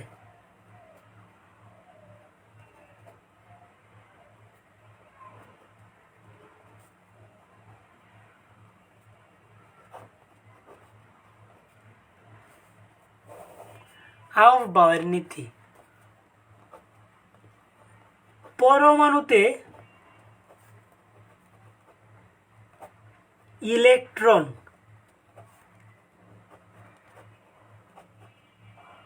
প্রবেশের সময়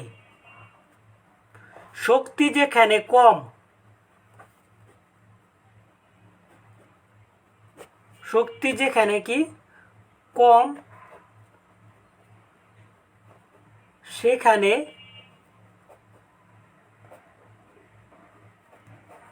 ইলেকট্রন আগে প্রবেশ করবে।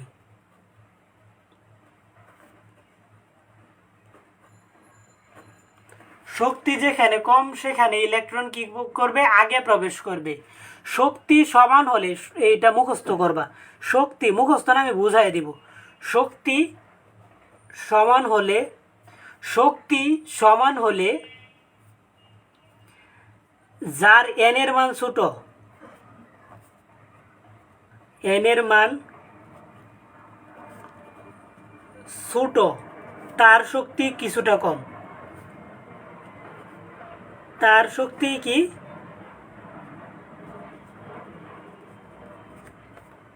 কিছুটা কম। শক্তি সমান হলে যার n এর মান ছোট তার শক্তি কিছুটা কম, ফলে সেখানে ইলেকট্রন আগে প্রবেশ করবে, সেখানে ইলেকট্রন আগে প্রবেশ করবে।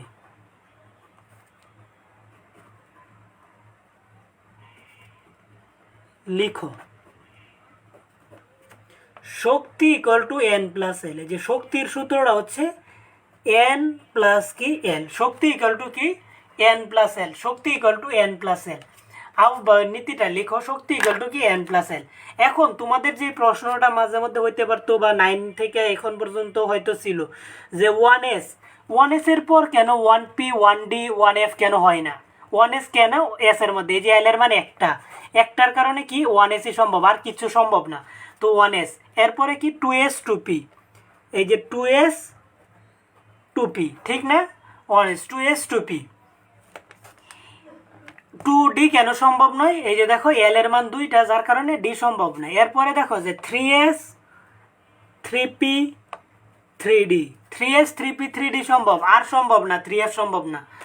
4s 4p 4d 4f, এইগুলোও সম্ভব, আর কিছু সম্ভব না। এখন তোমাদেরকে এই শক্তিগুলো দেখানোর আগে বলে দিই, এস এ ইলেকট্রন সর্বোচ্চ কয়টা থাকতে পারে, এস এ ইলেকট্রন থাকতে পারে সর্বোচ্চ কয়টা, 2টা।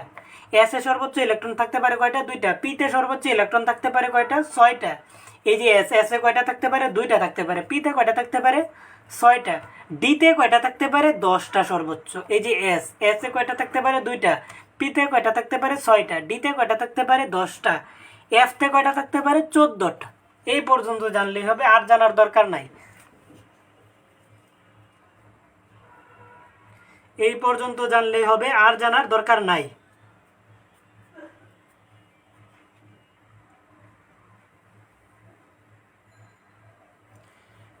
ঠিক আছে, আশা করি হ্যাঁ এই পর্যন্ত জানলেই হবে, আর জানার দরকার নেই।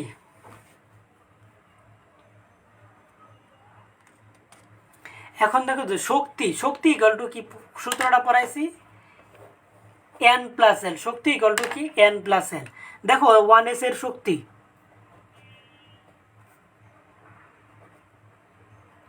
1s এর শক্তি 1, n এর মান কত 1, আর s থাকলে l এর মান কত, এই যে s থাকলে l এর মান কত 0। এই যে দেখো s থাকলে l এর মান কত 0, p থাকলে l এর মান কত 1, d থাকলে l এর মান কত 2, f থাকলে l এর মান কত 3। তো 1s, s এর জন্য 1 প্লাস 0 সমান সমান 1s এর শক্তি কত 1। দেখো যে 2s, এই যে দেখো 2s এর শক্তি 2, n এর মান কত 2, n এর মান কত 2 প্লাস, এই যে প্লাস l, l বলতে কি s, s থাকলে l এর মান কত 0, তাহলে শক্তি কত 2। 2p, এই যে দেখো 2p এর শক্তি, 2p এর শক্তি n এর মান কত 2 প্লাস l এর মান, p থাকলে l এর মান কত 1, 2 প্লাস 1 সমান সমান কি আসছে 3 আসছে। এরপরে দেখো যে 3s, এই যে 3s এর শক্তি সমান সমান n এর মান কত 3 প্লাস l এর মান কত, s থাকলে l এর মান কত 0, এই যে 3 প্লাস 0 সমান সমান 3। এইভাবে কি প্রতিটা শক্তি বের করা যায়। মনে করো যে 3d এর শক্তি, এই যে 3d এর শক্তি সমান সমান n এর মান কত 3, n প্লাস l। শক্তির সূত্র কি n প্লাস l, n বলতে কি 3 প্লাস l বলতে কি d, d থাকলে l এর মান কত 2, 3 প্লাস 2 সমান সমান কত 5। 3d এর শক্তি কত 5। এখন দেখো যে 4f এর শক্তি, এই যে 4f এর শক্তি, 4f এর শক্তি 4f, n এর মান কত 4, আর f থাকলে f এর মান, f থাকলে l এর মান কত, f থাকলে l এর মান কত 3। 4 প্লাস 3 সমান সমান কত আসছে 7 আসছে। 4 প্লাস 3 f কত আসছে 7 আসছে। 4 প্লাস 3 কত 7। 4f এর শক্তি কত, 4 প্লাস 3 কত 7। আশা করি শক্তি নির্ণয়টা বুঝতে পারছো। এখন তোমাদের কথা হলো শক্তি কেন পড়াইলাম।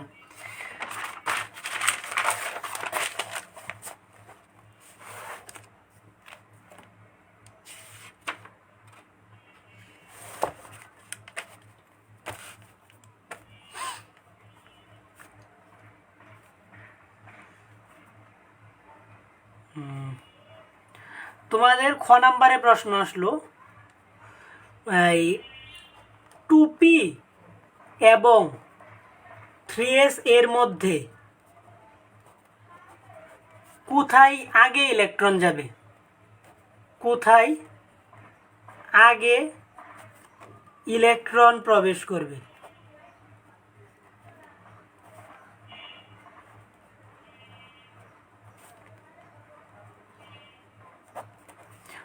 টু পি এবং 3s এর মধ্যে কোথায় ইলেকট্রন আগে প্রবেশ করবে।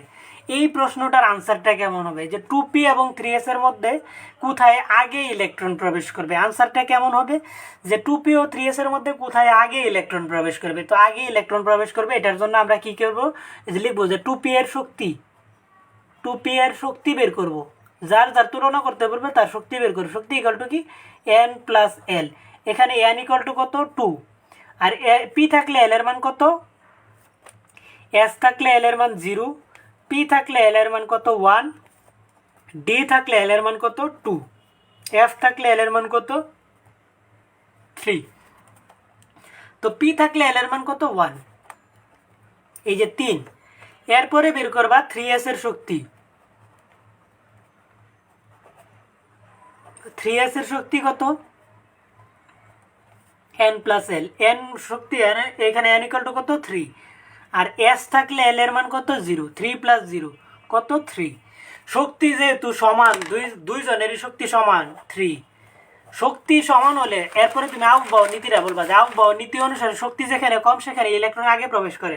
শক্তি সমান হলে যার n এর মান ছোট, যার কি n এর মান ছোট, তার শক্তি কিছুটা কম, তাই কি সেখানে ইলেকট্রন আগে প্রবেশ করবে। তো এখানে দেখো যে n এর মান কোথায়, 2p এর মধ্যে n এর মান ছোট, 2 কম 3 বড়, তাই কি 2p এর শক্তি কম, তাই 2p তে ইলেকট্রন আগে প্রবেশ করবে। বুঝতে পারছো আশা করি। এইটুকু শক্তি বের করবা, শক্তি বের করে বলবা যে আউকবাওয়ার নীতি অনুসারে শক্তি যেখানে কম সেখানে ইলেকট্রন আগে প্রবেশ করে। শক্তি সমান হলে যার n এর মান ছোট, এখানে 2p এর n এর মানটা কত ছোট, যার n এর মান ছোট তার শক্তি কিছুটা কম, সুতরাং সেখানে ইলেকট্রন আগে প্রবেশ করবে।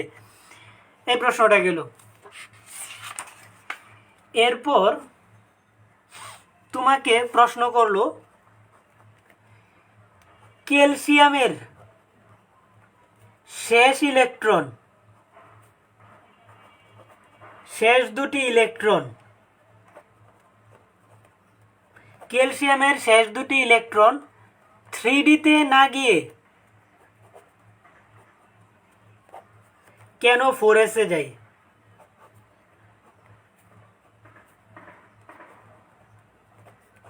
3D তে না গিয়ে কেন 4s এ যায়।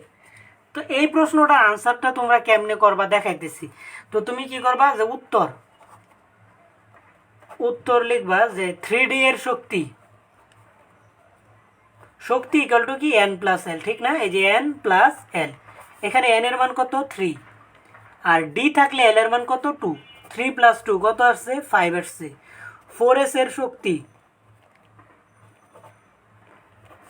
4s এর শক্তি কত n প্লাস এল, n এর মান কত 4, প্লাস s থাকলে l এর মান কত 0, 4 প্লাস 0 শক্তি কত আসছে 4 আসছে।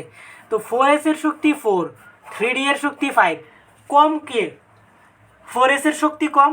এখানে কি 4s এর শক্তি কি কম, শক্তি যেখানে কম সেখানে ইলেকট্রন আগে প্রবেশ করে, তাই 4s এ ইলেকট্রন আগে প্রবেশ করে, 3d তে পরে প্রবেশ করবে। তো ক্যালসিয়ামের ইলেকট্রন বিন্যাসটা কিরকম, যে 20 হলে 1s2, 2s2, 2p6 কত হয়েছে 10 হয়েছে, 3s2 12 হয়েছে, 3p6 কত হয়েছে 18 হয়েছে। এরপরে কি, যে 4s 3d, 3p এর পর 3d তে যাওয়ার কথা না, কিন্তু 3d এর শক্তি বেশি, 4s এর শক্তি কম, তাই 4s এ ইলেকট্রনটা আগে যাবে, 4s পূর্ণ হয়ে পরে 3d তে যাবে।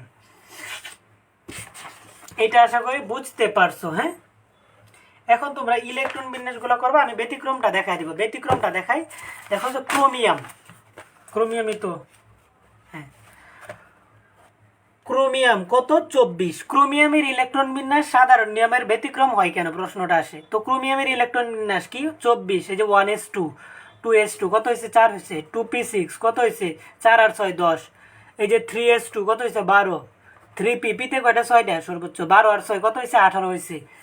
তো 4s2 হওয়ার কথা, 4s এর শক্তি কম, তাই 4s এ ইলেকট্রন আগে যাওয়ার কথা। 4s2 কত হয়ে গেছে? 20 হয়ে গেছে। এই যে 3d কত? 3d4। কিন্তু এটা কি আমার ভুল। কেন ভুল? সঠিকটা কি হবে? এই দেখো ক্রোমিয়াম 24 এর ইলেকট্রন বিন্যাসটা এই যে 1s2 2s2 2p6 3s2 3p6 4s 3d এটা লিখলাম।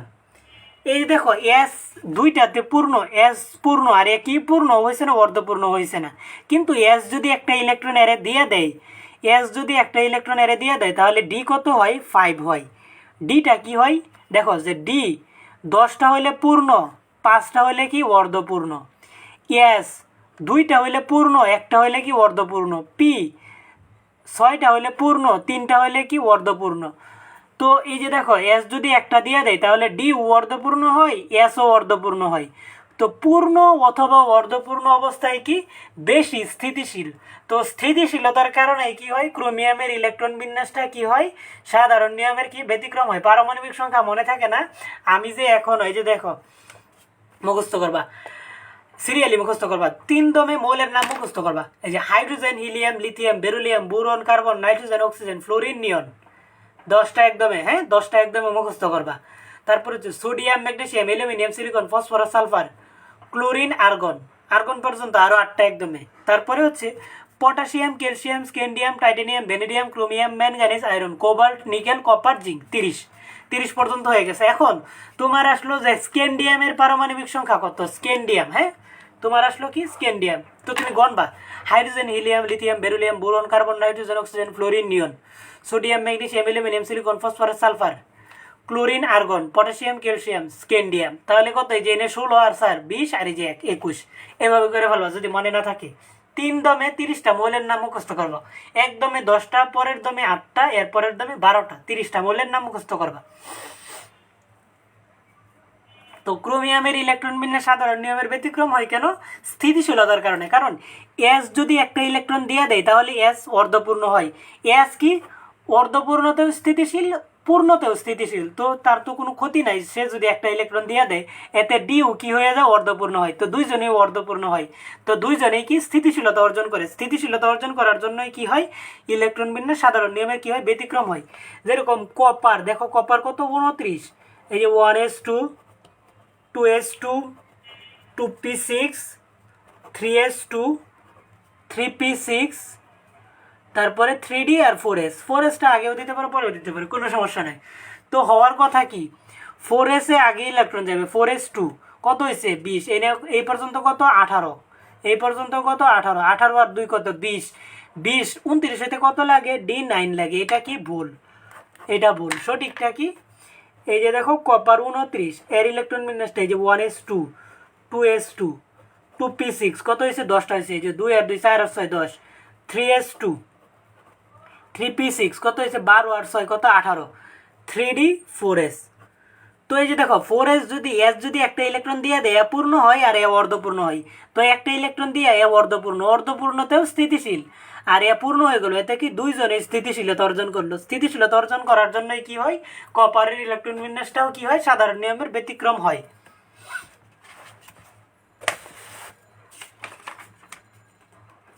এই অধ্যায়টা বেশ বড়। আমি ভাবছিলাম যে দ্বিতীয় অধ্যায়ের মতো ছোট। সৃজনশীল টেস্ট পেপারটা আগামী দিন পড়ানো লাগবে, শেষ হবে না। এক ক্লাসে টেস্ট পেপার সলভ হবে না।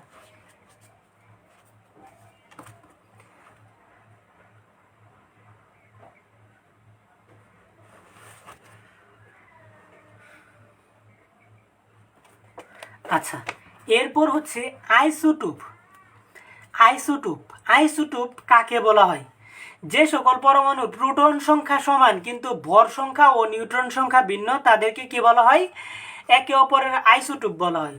যে সকল পরমাণুর প্রোটন সংখ্যা সমান কিন্তু ভর সংখ্যা ও নিউট্রন সংখ্যা ভিন্ন তাদেরকে কি বলা হয়? আইসোটোপ বলা হয়। আইসোটোপ কাকে বলা হয়? প্রোটন সংখ্যা সমান কিন্তু কি নিউট্রন সংখ্যা ভিন্ন তাদেরকে কি বলা হয়? আইসোটোপ বলা হয়। প্রোটন সংখ্যা সমান কিন্তু ভর সংখ্যা ও কি নিউট্রন সংখ্যা ভিন্ন তাদেরকে কি বলা হয়? আইসোটোপ বলা হয়। যেরকম হাইড্রোজেন, দেখো যে হাইড্রোজেনের প্রোটন সংখ্যা কত? 1। আমরা কি জানি হাইড্রোজেনের প্রোটন সংখ্যা সবসময় 1। আর ভর সংখ্যা হচ্ছে প্রোটন সংখ্যা প্লাস নিউট্রন সংখ্যা। তো এই যে মনে করো হাইড্রোজেন এই যে 1 3, হাইড্রোজেন 1 2, হাইড্রোজেন কত? 1 1। বুঝছো? তো ভর সংখ্যা, এই যে ভর সংখ্যা হচ্ছে, ভর সংখ্যার সূত্রটা হচ্ছে ভর সংখ্যা সমান সমান প্রোটন প্লাস নিউট্রন। এই যে প্রোটন প্লাস কি? নিউট্রন। প্রোটন প্লাস কি? নিউট্রন। ভর সংখ্যা হচ্ছে কি? প্রোটন প্লাস কি? নিউট্রন। তো দেখো যে এখানে কি, যার এই যে পারমাণবিক সংখ্যা সেম, এই যে 1 1 1, কিন্তু ভর সংখ্যা ভিন্ন। ভর সংখ্যা ভিন্ন মানে কি? নিউট্রন সংখ্যাও ভিন্ন। এটা দেখাইলাম না, এটা দেখায় শুধু একটু শুধু তোমাদের মাথা আওলাইতে চাই না। তো এই যে দেখো হাইড্রোজেন, হাইড্রোজেনের প্রত্যেকটার পারমাণবিক সংখ্যা কত? 1। ভর সংখ্যা 1 2 3 4 5 6 7। এরা পরস্পর কি? আইসোটোপ। এই যে এটা এটার আইসোটোপ, এরা একে অপরের কি? আইসোটোপ। মানে প্রোটন সংখ্যা সমান কিন্তু ভর সংখ্যা কি? ভিন্ন। তাই প্রোটন সংখ্যা সমান কিন্তু ভর সংখ্যা ও নিউট্রন সংখ্যা ভিন্ন হলে তাদেরকে কি বলা হয়? আইসোটোপ বলা হয়। যেরকম এরা পরস্পরের কি? আইসোটোপ। সংখ্যাটা জানলেই হবে। এরপরে হচ্ছে পারমাণবিক ভর বা আপেক্ষিক পারমাণবিক ভর। পারমাণবিক ভর বা আপেক্ষিক পারমাণবিক ভর এটাকে আপনি নির্ণয় করে দেখো। আচ্ছা, পারমাণবিক ভর বা আপেক্ষিক পারমাণবিক ভর, তো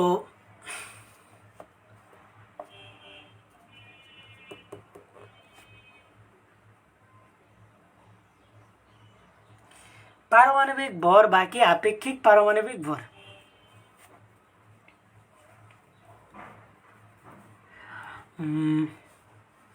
এখান থেকে দেখো যে পারমাণবিক ভর বা কি আপেক্ষিক পারমাণবিক ভর,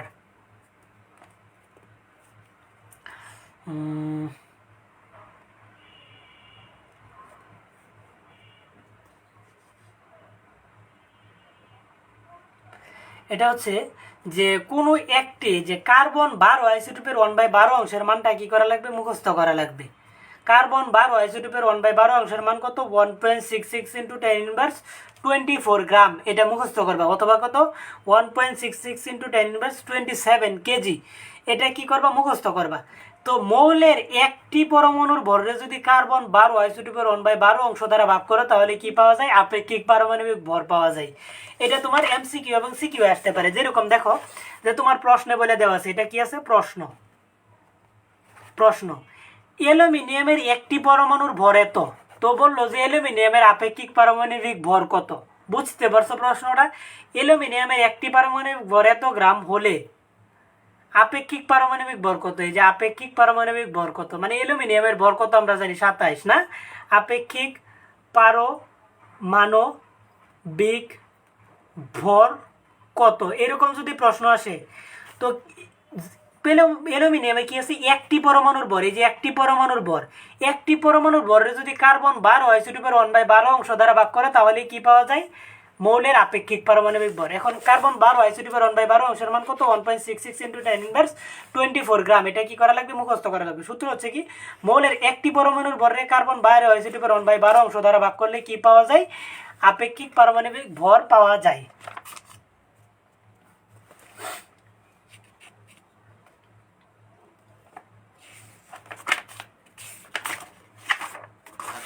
এটা দেখাই দিই, শেষ টপিক। তাহলে বইটা শেষ হয়ে যাবে। সৃজনশীলটা আরেকটা ক্লাসে দেখানো লাগবে। তো তোমরা অবশ্যই বইটা ভালো মতনে পড়বে। এরপর আমি তোমাদেরকে সৃজনশীল প্রশ্ন করে দেবো। আর রসায়ন বইটা সত্যি বলতে এত সুন্দর করে বইটা লেখা যে বইটা পড়লেই হয়ে যায়। মানে গাইড বা ইয়ার দরকার পড়ে না। তুমি বইটা পড়ার পর দেখবা যে তোমার টেস্ট পেপার বা গাইড বা যে কোনো ধরনের বোর্ড বা সৃজনশীল প্রশ্ন নিয়ে যাবো, দেখবা যে বই থেকে কমন পড়তেছে সব। তো আইসোটোপের শতকরা হার থেকে মৌলের গড় আপেক্ষিক পারমাণবিক ভর নির্ণয়। এটা তোমাকে একটা ম্যাথের মতন করাই দিব, তাহলেই হয়ে যাবে। এইগুলা জানার কোনো দরকার নেই। এটা কি টোটালি বাদ, ফ্লট অংশ। তোমাকে ম্যাথ করাই দেবো, ম্যাথের মাধ্যমে সব হয়ে যাবে। এই যে দেখো, প্রকৃতিতে ক্লোরিনের যে প্রশ্ন, প্রকৃতিতে ক্লোরিনের, এই যে ক্লোরিন এর দুইটি আইসোটোপ, ক্লোরিনের কি দুইটি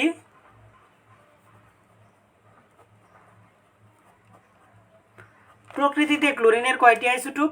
দুইটি আইসোটোপ আছে। এই যে ক্লোরিন কত? ক্লোরিন 35 আর কত এবং নিচে লিখি 35 ক্লোরিন এবং কি ক্লোরিন 37। ক্লোরিনের কয়টি আইসোটোপ আছে? দুইটি আছে। কোনটি কত পার্সেন্ট? কোনটির পরিমাণ কত?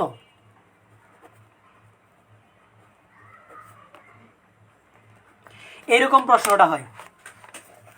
প্রকৃতিতে ক্লোরিনের আইসোটোপ আছে দুইটি, একটা ক্লোরিন 35 আর একটা ক্লোরিন কি 37। আমি আরেকটা এক্সাম্পল দেখাই দেব, এটাও দেখাইবো, বইয়েরটাও দেখাইবো, আরও একটা দেখাই দেব। HW দিব কি পুরো অধ্যায়টা আমি যা পড়াইছি সবটা পড়তে হবে। কোনটির পরিমাণ কত? প্রকৃতিতে ক্লোরিনের দুইটি আইসোটোপ আছে, ক্লোরিন 35 আর কি ক্লোরিন 37। কোনটির পরিমাণ কত? তো পরিমাণ কত এটা বের করব, কেমনে বের করব জানো? প্রথমত আমরা লিখব যে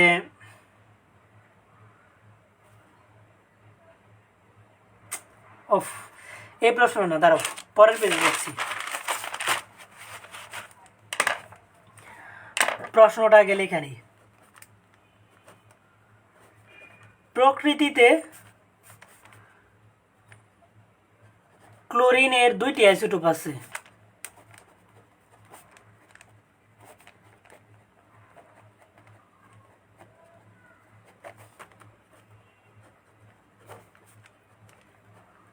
এদের পরিমাণ যথাক্রমে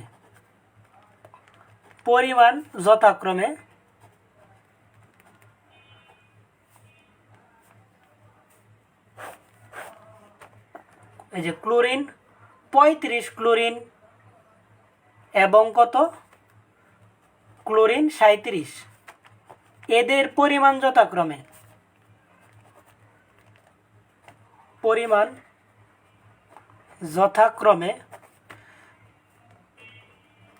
75% ও 25% হলে ক্লোরিনের ভর কত?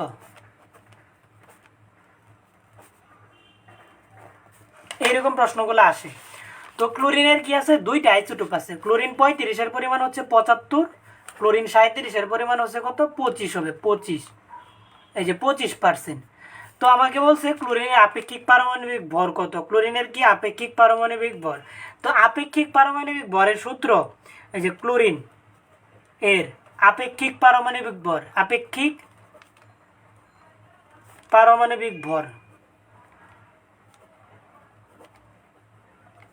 আপেক্ষিক পারমাণবিক ভর সূত্রটা হচ্ছে, আপেক্ষিক পারমাণবিক ভর সূত্রটা হচ্ছে এই যে ক্লোরিন কত 35, এটা কত 35 ক্লোরিন। তো এই যে 35 লিখবাম, 35 আছে কত পার্সেন্ট? 75%। 35 ইন্টু কি দেবো? 75 প্লাস দিব, প্লাস দেন, হ্যাঁ প্লাস দিব। ক্লোরিন 37, এই যে 37 আছে কত পার্সেন্ট? 25%, ইন্টু দিব 25 ডিভাইডেড বাই 100। এটা করলে যত হবে? এটা করলে দেখবা 35.5 আসে। এটাই কি গ্রাম, এটাই কি ক্লোরিনের আপেক্ষিক পারমাণবিক ভর। এখন তোমাকে দেখো যে আরও একটা প্রশ্ন পড়াই দিই, যে আমি লিখলাম যে প্রকৃতিতে কপার 63 এর ভর এর পরিমাণ 75%। কপার 63 এর পরিমাণ কত? 75%। আর কত?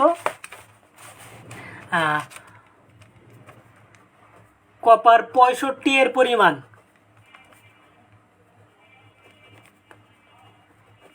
কত পার্সেন্ট? 25% হলে কপার এর ভর কত? তো দেখো যে এর ভরটা কত আমরা বের করব আনসারটা। এই যে আনসারটা আমরা করতেছি। তো আমরা কি জানি? আপেক্ষিক পারমাণবিক ভর লিখবো যে কপারের আপেক্ষিক পারমাণবিক ভর, আপেক্ষিক পারমাণবিক ভর সমান সমান কি হবে? ক্লোরিন কত, কপার কত 63, এই যে 63 আছে কত পার্সেন্ট, 75%। 63 × 75 যোগ দিব, যোগ দিয়া কপার কত আছে যে 65 ইন্টু কত, 65টা কত পার্সেন্ট আছে, আচ্ছা 27 লিখতেছি কেন, 25%, এই যে 25, তো এই যে 65 ইন্টু কি দেবো 25, ভাগ করবো কত দ্বারা, 100 দ্বারা ভাগ করবো, ভাগ করলে দেখবা যে এটা আসবে 63.5, এটা কত আসছে 63.5 আসছে, এটা কত আসছে 63.5। এভাবে কি আপেক্ষিক পারমাণবিক ভর নির্ণয় করা যায়। আশা করি তোমরা পারবা, দুইটাই আসে, অন্যগুলো আসে না। এখন দেখো যে উল্টোটা যদি আসে পরীক্ষার মধ্যে, এনে যেরকম এরকম একটা উল্টো দেওয়া আছে, তো আমি দেখো যে এটা উল্টোটাই দেখাই। প্রশ্ন, কপারের আপেক্ষিক পারমাণবিক ভর, এই যে দেখো আপেক্ষিক পারমাণবিক ভর, কপারের আপেক্ষিক পারমাণবিক ভর কত, 63.5। এবার কি আপেক্ষিক পারমাণবিক ভর দেওয়া আছে, কপারের দুইটি কপার এর দুইটি আইসোটোপ আছে, দুইটি কি আছে, আইসোটোপ,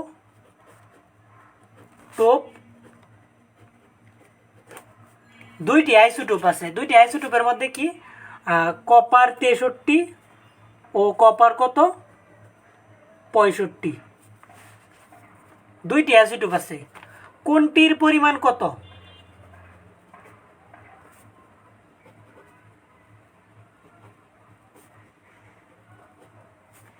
কোনটির পরিমাণ কত, কপার 63 ও কপার 65, কোনটির পরিমাণ কত। তো এইটা আমরা প্রশ্নটা আনসার করব। তো আমরা কি জানি, ধরি কপার কত আছে 63, কপার 65, তো মোট পরিমাণ 100%, 100-র চেয়ে কমও না বেশিও না, মোট পরিমাণ কত হবে 100%। তো ধরি উত্তরটাই যেখান থেকে শুরু হইতেছে, ধরি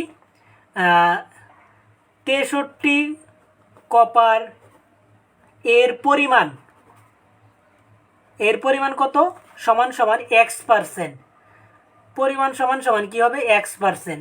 ধরি কপার 63% ধরছে কি, হ্যাঁ X%, কপারের পরিমাণ ধরলাম X%, সুতরাং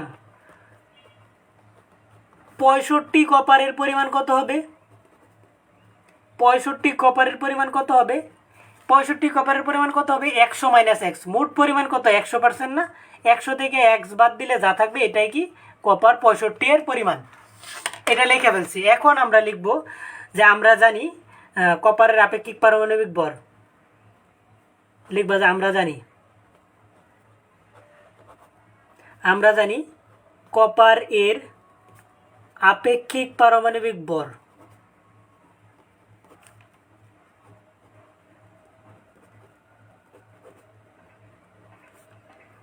আমরা জানি কপারের আপেক্ষিক পারমাণবিক ভর সমান সমান কি জানি, কপার কত 63 ইন্টু 63টা কত পার্সেন্ট আছে, X% আছে, 63 ইন্টু কি দিলাম X, প্লাস এই যে দেখো 65, এই যে 65 লিখলাম, 65 ইন্টু আমরা কি দেব, 65 কত পার্সেন্ট আছে 100 - X, আমি একটু নিচে লিখতেছি এই লাইনটা, আপেক্ষিক পারমাণবিক ভর সমান সমান 63 কপার, এই যে 63টা আছে কত পার্সেন্ট X%, এই যে X দিলাম, প্লাস 65, এই যে 65টা আছে কত পার্সেন্ট 100 - X, এই যে 100 - X ডিভাইডেড বাই কত 100, এটা সূত্রের 100, বা কপারের আপেক্ষিক পারমাণবিক ভর, কপারের আপেক্ষিক পারমাণবিক ভর কত 63.5 সমান সমান এখানে হবে 63X plus 6500 plus 65X divided by কত হবে 100 হবে, বা 100 আর গুণন করে দেয়, এর নিচে মনে মনে একটা 1 আছে, তাহলে কি হবে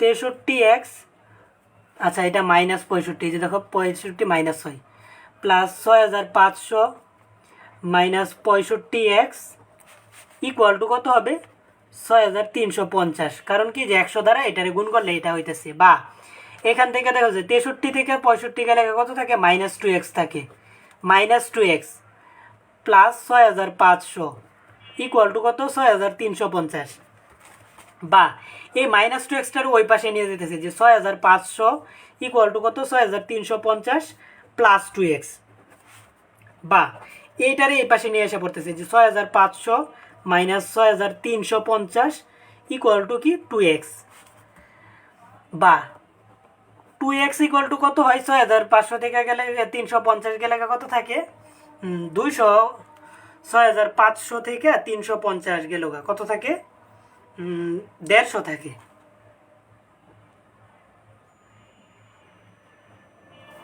150 না, হ্যাঁ 150 থাকে।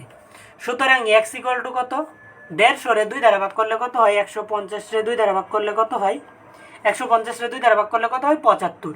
সুতরাং x ইকুয়াল টু কি হলো এই যে 75% পেয়ে গেছি। তার মানে কি 63 কপারের পরিমাণ কত 65%। এখন x এর মানটা যদি এখানে বসাই দেই, সুতরাং 65 কপারের পরিমাণ এই যে দেখো, সুতরাং 65 কপার এর পরিমাণ কত হবে, পরিমাণ সমান সমান এই যে 100 মাইনাস এক্স, এই যে 100 মাইনাস এক্স বলতে কি 75, বাদ দিলে কত থাকে এই যে 25, এই 25%। তো 65 কপারের পরিমাণ কত 25%, আর 63 কপারের পরিমাণ কত 75%। এইরকমভাবে তোমরা ক্লোরিনটা করবা। হ্যাঁ, হোমওয়ার্ক হচ্ছে ক্লোরিনেরটা করবা।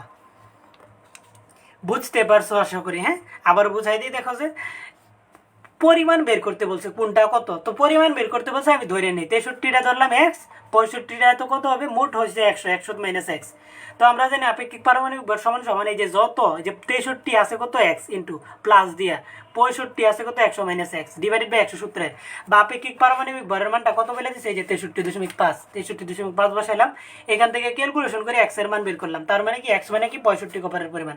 এরপর এক্স যেহেতু পাই গেছি 100 মাইনাস এক্স মানে 65, 100 থেকে এক্স এর মানটা বাদ দিছি, 65 কপারের পরিমাণ কি হয়ে গেছে বের হয়ে গেছে। আজান দিবে, আমি চাইতেছি আজানের আগে শেষ করতে। এখন দেখো যে আইসোটোপের ব্যবহার, এই যে রোগ নির্ণয়ে আইসোটোপ, এই যে টেকনিশিয়াম 90, C99 এটা কি করা হয় ইনজেকশন, এই তেজস্ক্রিয় আইসোটোপ প্রবেশ করা হয় কি করা হয় রোগ নির্ণয় করা হয়। তারপরে রোগ নিরাময়ে যে আয়োডিন, এই 131 আয়োডিন এটা কি করা হয় গলগণ্ড রোগের চিকিৎসায় ব্যবহার করা হয়, বা থাইরয়েডের চিকিৎসায় ব্যবহার করা হয়। তারপরে টিউমারের উপস্থিতি নির্ণয়ে কি করা হয় তেজস্ক্রিয় আইসোটোপ ব্যবহার করা হয়। 60 কোবাল্ট কি করা হয় ক্যান্সারের চিকিৎসায় ব্যবহার করা হয়। এই যে 60 কোবাল্ট কি করা হয় ক্যান্সারের চিকিৎসায় ব্যবহার করা হয়। রক্তের লিউকেমিয়া কি করা হয় ফসফরাস 32 ফসফরাস কি করা হয় রক্তের লিউকেমিয়া রোগের চিকিৎসায় ব্যবহার করা হয়। তারপরে হচ্ছে এই যে ফসলের পুষ্টি বৃদ্ধিতে আইসোটোপ ব্যবহার করা হয়। ক্ষতিকর পোকামাকড় এগুলো তোমরা নিজেরা পড়বা। ফসলের মান উন্নয়ন, বিদ্যুৎ উৎপাদন, হ্যাঁ শেষ। তো বইটা কি আমি সুন্দর করে পড়াই দিছি না সম্পূর্ণ অধ্যায়টা একটা ক্লাসে। তো আগামী এই একটা অধ্যায় যারা করতে পারো না, আমি তোমাদের জন্য ইউটিউবে ভিডিওটা পোস্ট করে লিঙ্ক দিব, ইউটিউব থেকে করে নিবা। আর আগামী ক্লাসে আমি সৃজনশীল করে দিব। আমার এখানে এখন আজান দিবে। তো এই পর্যন্তই ছিল। আল্লাহ হাফেজ।